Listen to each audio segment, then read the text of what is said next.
Hey, what's up, Exit the Matrix family? Bob here. Hope you're having a good day. Hey,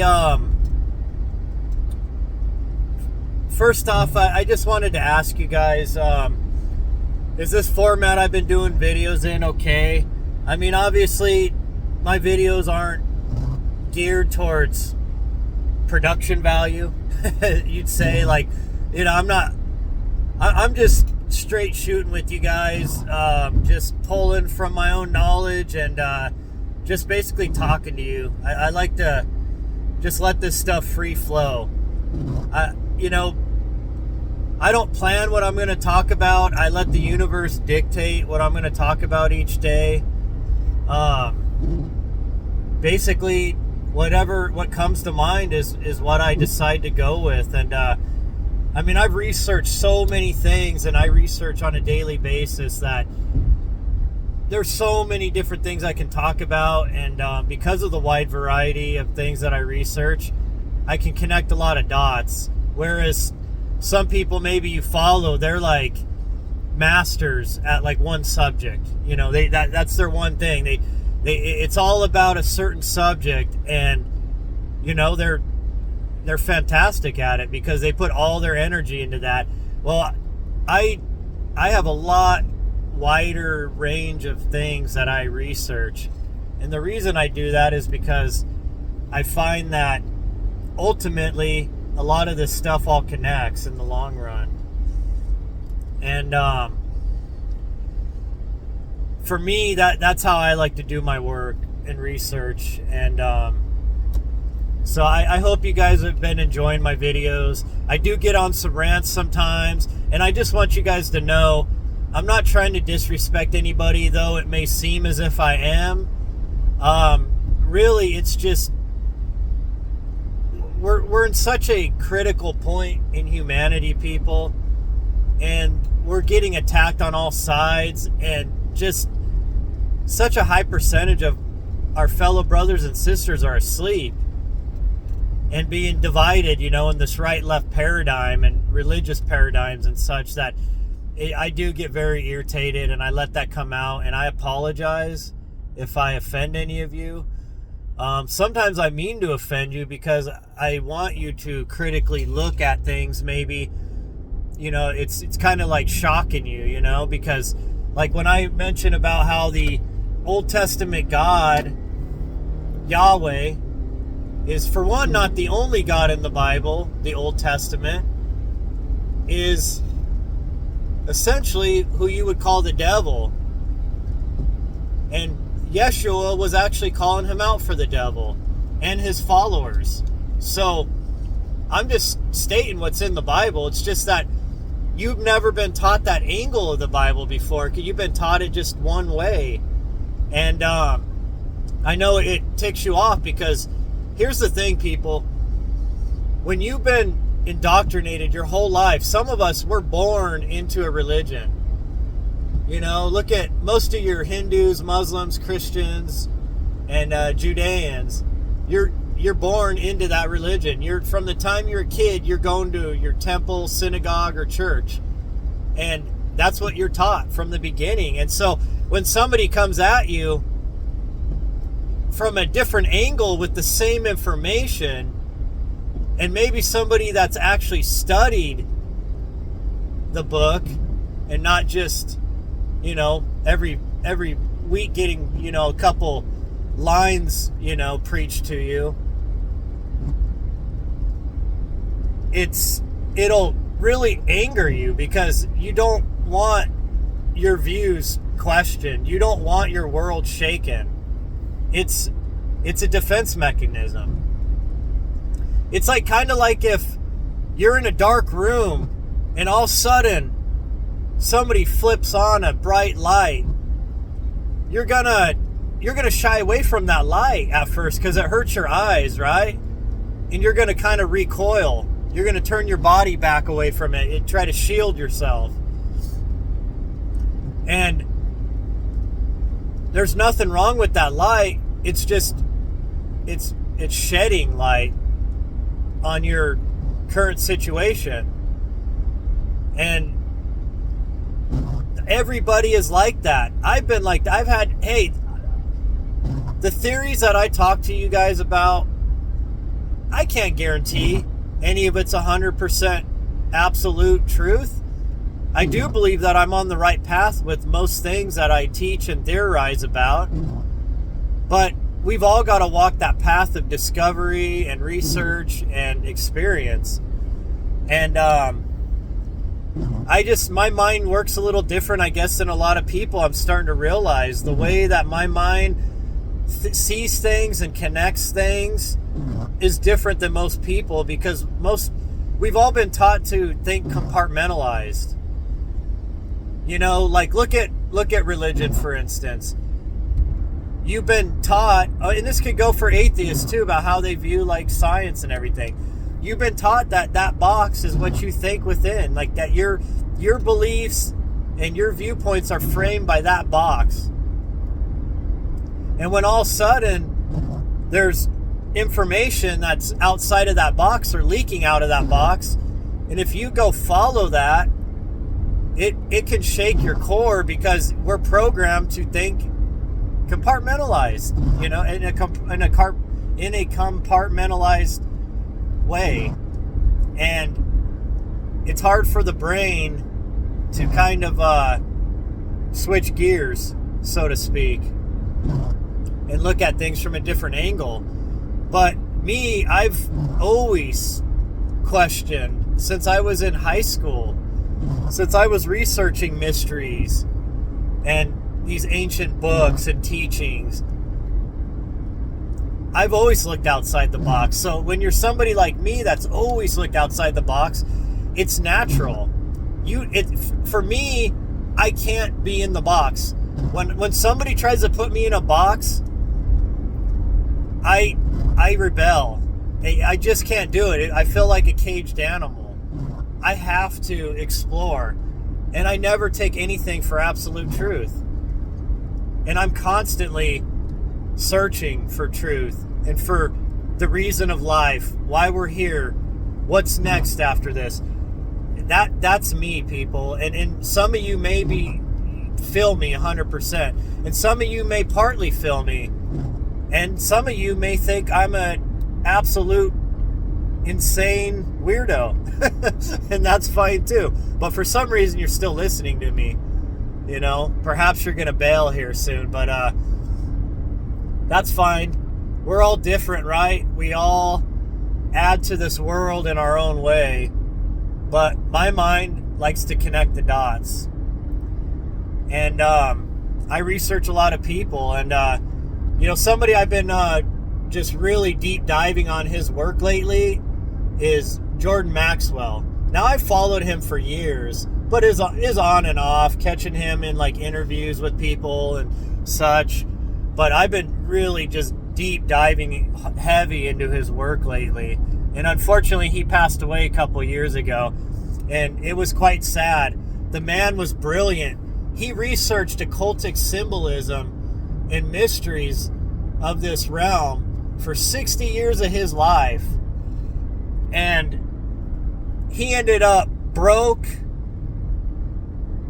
wife, you know, a broken marriage, wife left him. He ended up hardly surviving in a little tiny apartment with hardly enough food to survive. Health was failing. And he paid the ultimate price for being a truth teller, people. Everybody turned away from him because most people cannot think outside the box like he did. Most people cannot handle that kind of information. Most people, even though deep in their spirit they know you're telling them the truth about a lot of these dark things going on and the actual foundings of their religions and teachings and everything they've been brought up on, and when you're trying to teach them that it's an illusion and a lie, they rebel against that, and they want to stay in that box, and they'll turn away from you. They can't handle that. They would rather just imagine that you're, you know, some kind of lunatic than actually look at what you're trying to show them or provide them. And unfortunately, most of the population is that way. It's hard, people, because I get it. This world is hard. This life is hard. And sometimes people just don't want to be bothered with things. They just want to live the illusion. Think of Cypher in the Matrix. He wanted to go back into the Matrix. He knew he was outside the Matrix, and he knew that the Matrix was fake. But he would rather go back to the comfort of the Matrix and the sleep of the Matrix than to stay awakened and know that it's fake and that it's controlled by diabolical parasites. He would rather go back in to the Matrix. So that's how most people are. They want to go back in to the box. The black cube. Not saying that's what the black cube necessarily stands for, but in a way it does, if you think about it. When you research the black cube of Saturn and how it ties in with most of your major religions, actually it does. The three Abrahamic religions are directly tied with the black cube. In fact, that cross that you Christians like to wear on your necks and everything, that's the black cube. And you'd be like, no, it's not, dummy. It's a cross. No, I would say actually, and I'm going to try to be nicer. My last couple videos, people, I've been really getting the testosterone going on my videos and getting pretty worked up. I'm really going to try to be more respectful to people, because I get it.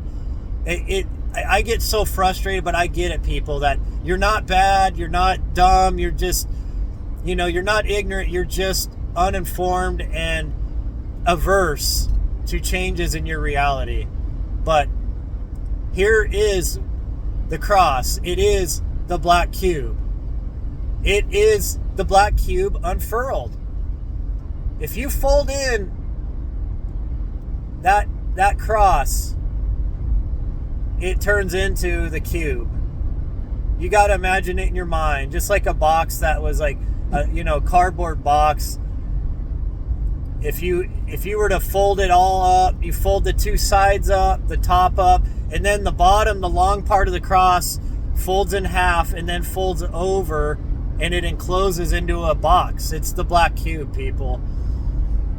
And if you really want to understand more about what the cross really represents, it's sun worship. Sun worship. Not S-O-N, S-U-N. Sol Invictus. Mithra. Most of the ancient religions were based on sun worship. And the cross represents there's a certain way that the sun crosses the sky, and it forms kind of a cross shape in the sky. And all the ancient religions, they had that's why they always had a cross with a circle around it. It represented the sun and its movements across the sky, and to them it looked like a cross. And so that cross symbol is found on structures that are thousands of years old around the world, and it was incorporated into all ancient religions. It was the basis for Zoroastrianism. And of course, Christianity and Judaism and Islam took a lot of their teachings from Zoroastrianism. In fact, Zoroastrianism was the first monotheistic religion, at least in the middle, at least in the Medo-Persian area, between the Middle East and Persia. That the Zoroastrian faith was, they believed in the one God, the creator God, who was a sun god. In fact, if you look at Zoroaster, you look at depictions of it, it's a guy with a circle and flying through the sky with eagle wings. Well, the eagle wings represent the sun flying in the sky, moving through the sky, and Zoroaster is, and that circle represents the sun, and Zoroaster is in the sun. He's the one operating the sun. Now, there is also some connections to Anunnaki worship in all this, because Zoroaster, or sorry, not Zoroaster. My God, people, I'm so sorry. Zoroaster was the main founder, the main teacher of the Zoroastrian religion. I'm sorry. Ahura Mazda was the god I'm speaking of. Ahura Mazda. Now, Ahura Mazda was connected with the Sumerian god Enlil, the god of the air. But, just like all things, the Persians took from the Sumerians, and they liked aspects of that character Enlil in the Sumerian pantheon, one of the Anuna, and they took parts of that teaching and they incorporated it into their belief system of Ahura Mazda. But essentially, if you look at the depictions of Ahura Mazda, it's quite obvious that it's representing the sun. Really, you got to check out Jordan Maxwell if you haven't. He breaks down all of these things in detail, and it isn't just Jordan Maxwell I'm talking about. Now, Jordan Maxwell didn't do a whole lot of work into the Anunnaki, the Anuna. He started to later in his life. He was friends with Zecharia Sitchin, in fact. They did interviews together, which is quite fascinating. They both did kind of different realms of study, but Jordan Maxwell definitely looked into the Anuna and the Anunnaki. However, what I've seen is that most ancient religions are a mix of sun worship, astrotheology, and Anunnaki worship. Anuna, watcher worship, angel worship, whatever you want to call it. And it's all kind of balled up into a religion. But essentially, the Old Testament and the New Testament are also based in astrotheology and sun worship. And moon worship. Let me put that in there too, because Islam, their God is represented by the moon, and that is because they worship the Anuna Nanar Sin. Sin was the moon god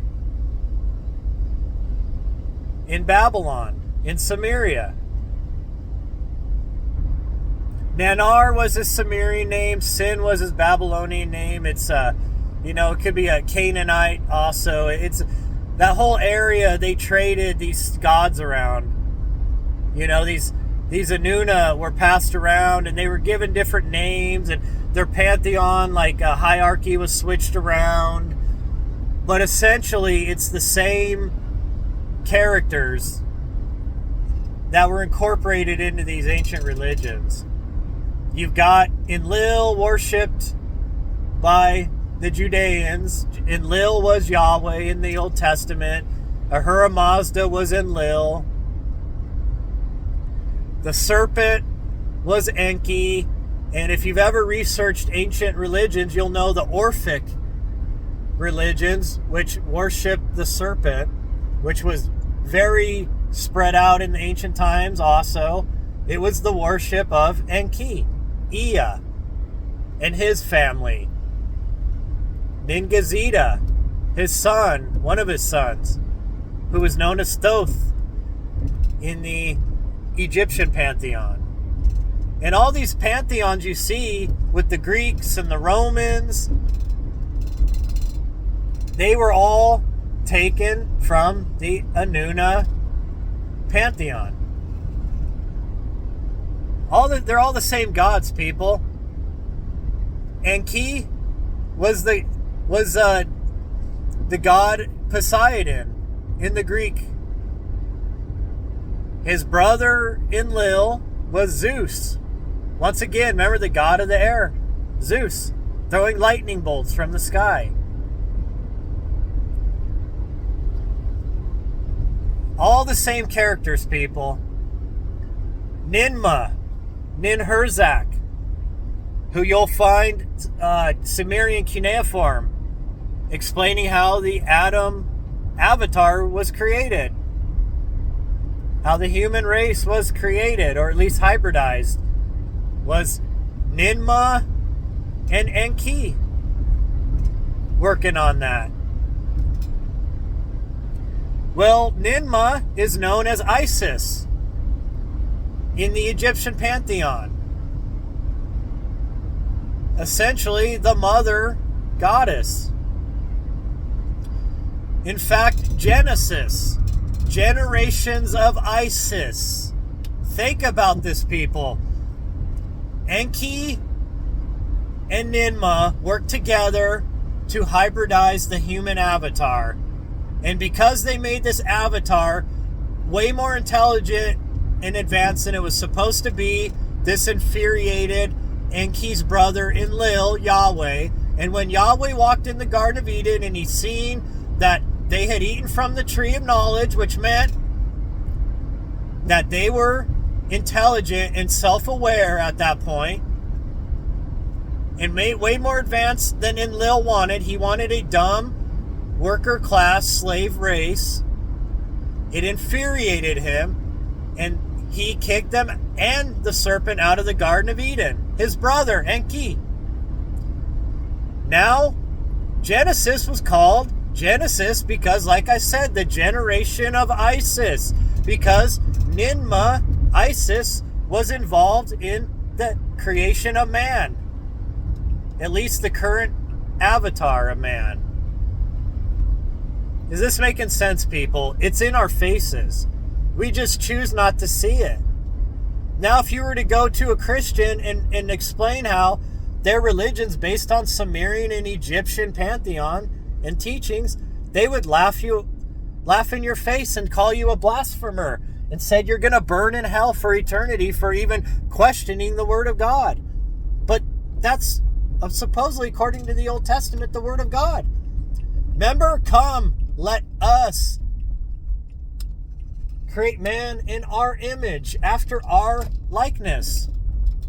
And multiple times in the Old Testament, in Genesis, it says that in the plural, Elohim. Elohim was not a singular God. Elohim was plural gods. The Anuna people.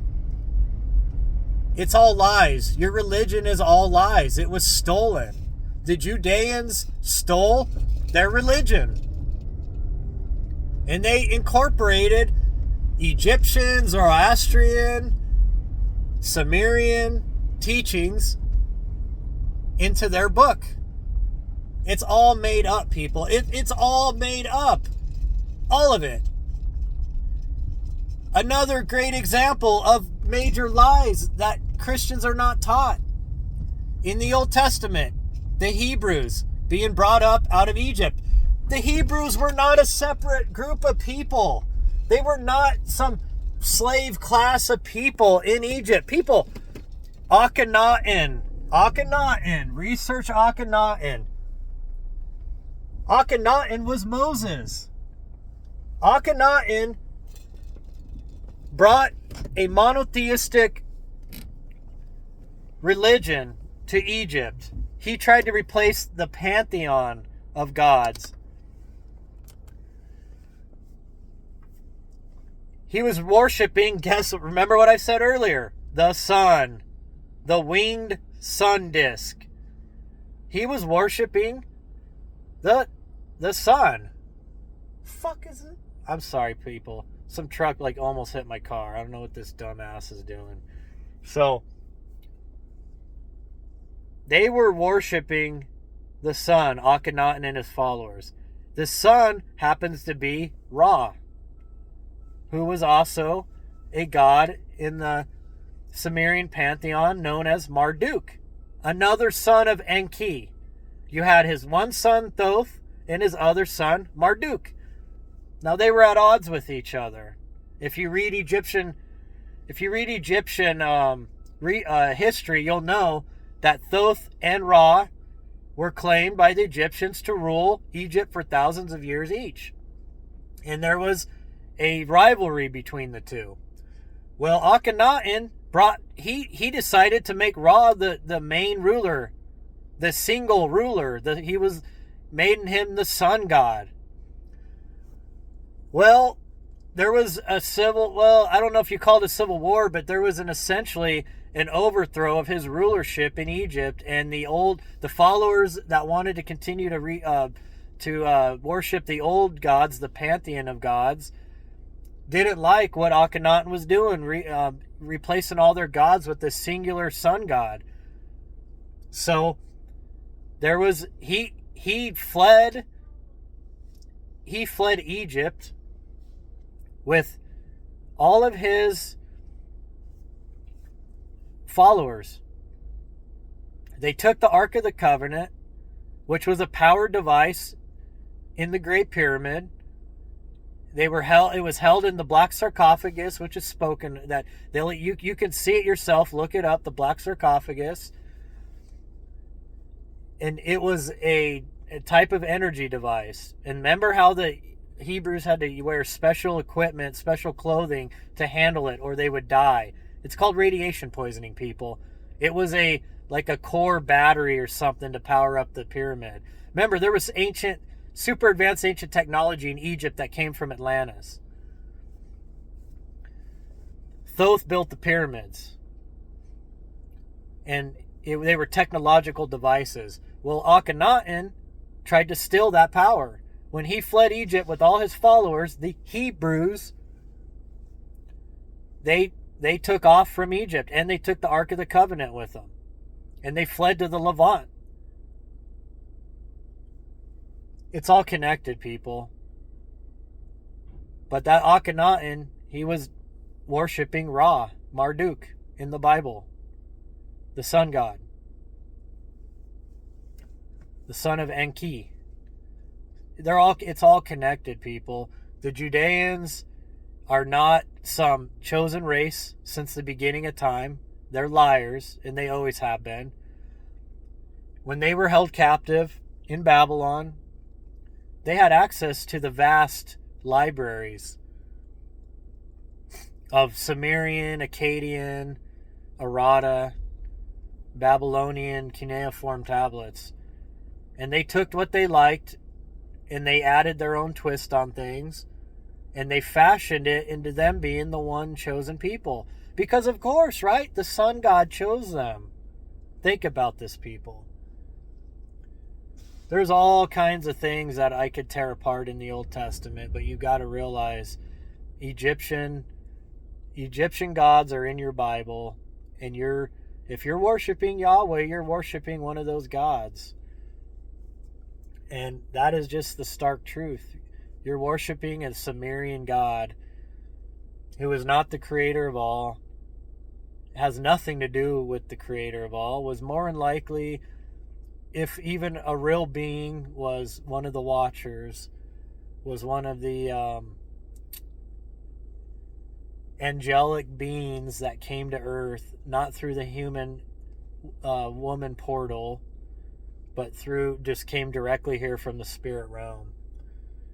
Awake of all, understanding what this realm is, in their powers, or perhaps what I've actually been starting to get deeper into and realizing that when the destruction of Atlantis happened, the survivors, which were mostly the royal class and the science, their scientists, their military people, just like now, if there was nuclear war with Russia, our top scientists, our top military, probably some top religious leaders and business leaders would all get to go into those bunkers, and guess what? Me and you would be shut out.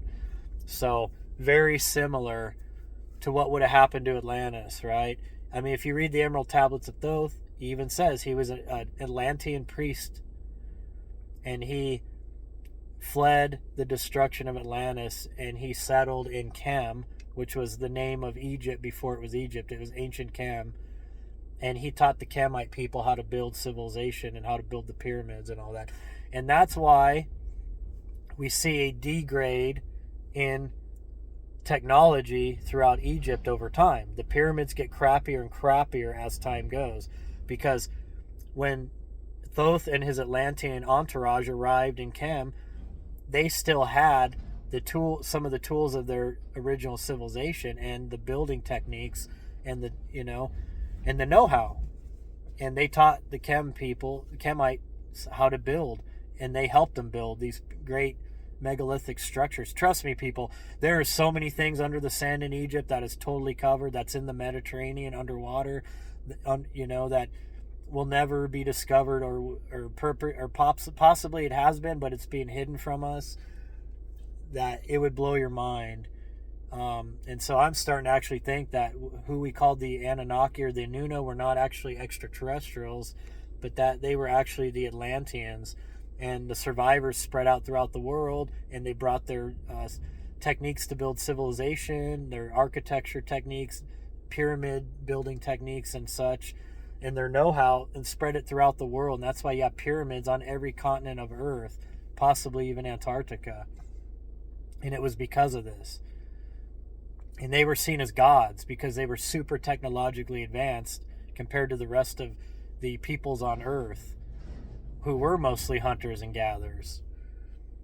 And they became gods worshipped on the earth, demigods and such. And perhaps they were built a little different than your regular human, because if they actually hybridized the human race, because they had advanced genetic they had advanced genetics, then it would make sense, right? They could have been giants. They could have been a bigger, stronger race than what our current human sapient species is.